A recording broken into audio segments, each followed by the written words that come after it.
कठोर तपाला सुरुवात.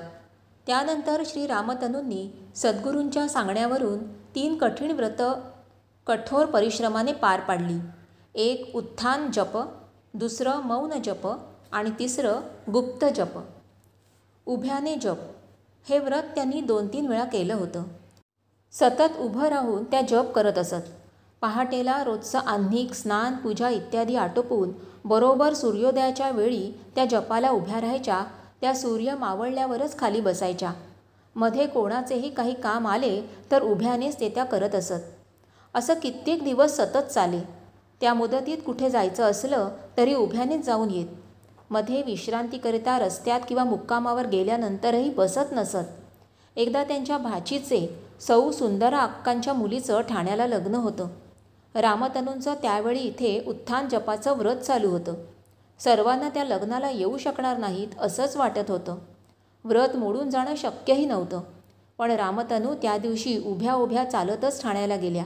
लग्न लागल्यानंतर वधूवरांना उभ्यानेच आशीर्वाद दिला आणि तशाच परत फिरून उभ्या उभ्या चालत परत तुरभ्याला आल्या. सर्वांना कमालीचं आश्चर्य वाटलं. ताईंना एवढं झेपतं कसं याचंच लोक कौतुक करू लागले. मौन दीक्षा. ईश्वरी उपासनेला सुरुवात केल्यापासूनच शांताबाईने आठवड्यातून 1 दिवस मौन पाळायचा नियम केला होता आणि त्याप्रमाणे ती तो पाळीतही असे. पुढे त्याचे फायदे दिसू लागल्यावर, त्यातून निर्माण होणारी शारीरिक आणि मानसिक शक्ती आणि स्फूर्ती पाहिल्यावर तिने त्याची मुदत वाढवायला सुरुवात केली. मधून मधून 1-1 आठवड्याचंही मौन ती पाळू लागली. रामतनू म्हणून वावरू लागल्यावर तर देवाने त्यांना जगाच्या बाजारापासून दूर राहण्याकरिता अखंड मौन व्रत पाळण्याची दीक्षाच दिली. 1-1 महिन्यांचंही मौन त्या धरू लागल्या. एकदा तर देवाच्या सांगण्यावरून सतत 3 महिन्यांचं मौन व्रत त्यांनी धरलं होतं.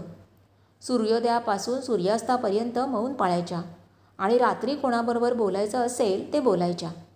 मौन काळात कोणी आलं किंवा जरुरीचं काम असेल तर लिहून दाखवायच्या, पण बोलायच्या नाही. या मौनाने त्यांची आंतरिक शक्ती वाढली, चिंतन सामर्थ्याचा विकास झाला आणि त्या ईश्वरी शक्तीकडे अधिक वेगाने जाऊ लागल्या. हे मौन व्रत चालू असताना त्या दिवसा काही खात नसत. फक्त देवाचं तीर्थ आणि उदी घेत असत. रात्री मौन सुटल्यावर खिचडी करून देवाला दाखवून ती घेत. 1.5 महिना कुंडात. एकदा श्री सद्गुरू म्हणाले, बाळ, तुझी दैवी साठवणूक उत्तम चालली आहे. तुझी ज्योत आता लवकरच गगनाला भिडणार आहे, पण त्याकरिता तुला अधिक सूक्ष्मात शिरलं पाहिजे. रामतनू म्हणाल्या, म्हणजे काय देवा? सद्गुरू म्हणाले, तू गौप्यमाला घे. रामतनू म्हणाल्या, म्हणजे काय? सद्गुरू म्हणाले, तू कुंडात दिवस रात्र बसून गुप्तपणे जपानुष्ठान कर. जगापासून पूर्ण अलिप्त असा परमेश्वराच्या सूक्ष्म रूपाशी तुझा संबंध आला पाहिजे. त्याप्रमाणे श्री रामतनूंनी पूर्ण 45 दिवस अहोरात्र कुंडात बसून गुप्त जपाराधना केली. पुरा 1.5 महिना त्या बाहेरच्या किंवा घरातल्या कोणत्याही माणसाच्या दृष्टीला पडल्या नाहीत. एक वेणबाई फक्त मंदिरात रात्रंदिवस सेवेला असे. तिला फक्त रात्रीचे 2 वेळा दर्शन घडे. सर्व लोक रात्रीचे झोपल्यावर 10:30-11 वाजता त्या बाहेर यायच्या.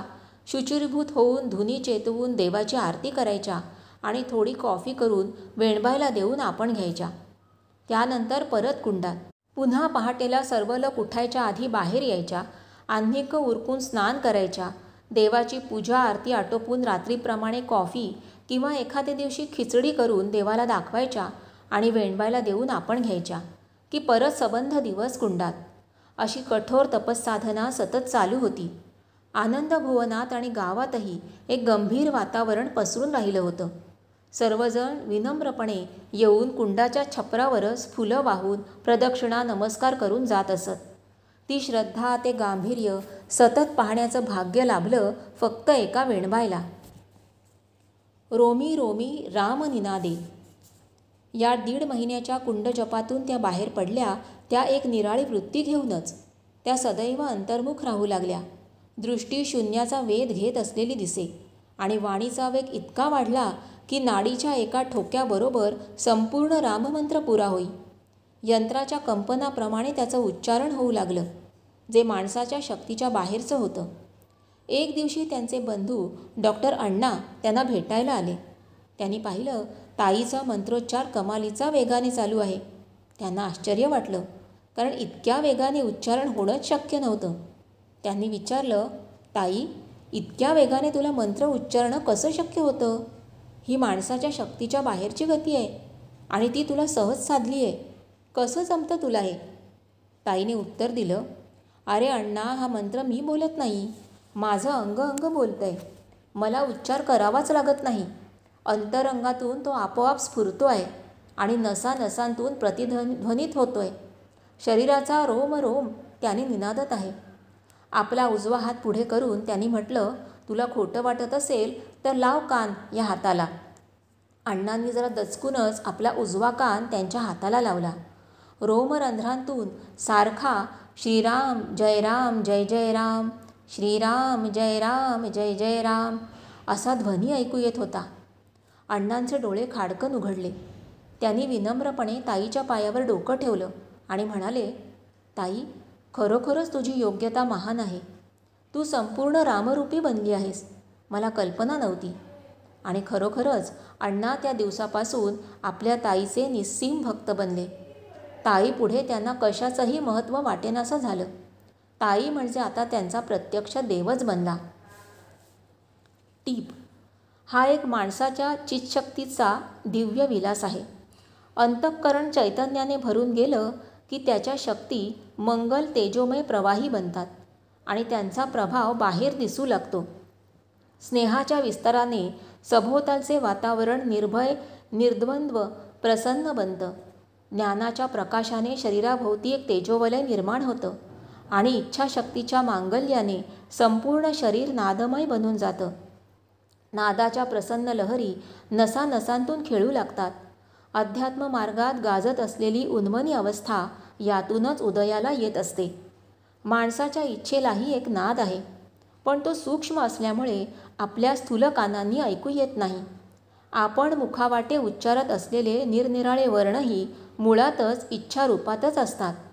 प्रथम इच्छारूप, मग वायुरूप, नंतर हृदयात मंत्रध्वनिरूप आणि शेवटी तोंडातून प्रकट वर्णरूप असा प्रत्येक वर्णाचा उत्पत्तिक्रम असतो. मूळ इच्छेचा नादही ऐकू येणं शक्य असतं, पण त्याला योगसाधनेनं आपलं श्रवणेंद्रिय तितकं तीक्ष्ण बनवावं लागतं किंवा मूळ इच्छाशक्तीच तितकी दिव्य प्रवाही बनवावी लागते. इथे श्री रामतनूंचे संपूर्ण जीवनच रामरूप झाल्यामुळे त्यांच्या सर्व इच्छा राममय बनल्या होत्या व त्याचाच ध्वनी त्यांच्या नसानसांतून भरून राहिला होता. संपूर्ण विश्वामध्येही मूळ विश्वकर्त्याच्या इच्छेचा एक अखंड अनंत नाद भरून राहिलाय, जो योगी लोकांना ओंकार लहरीच्या रूपाने सतत ऐकू येतो. त्यालाच अनाहत नाद असं म्हणतात.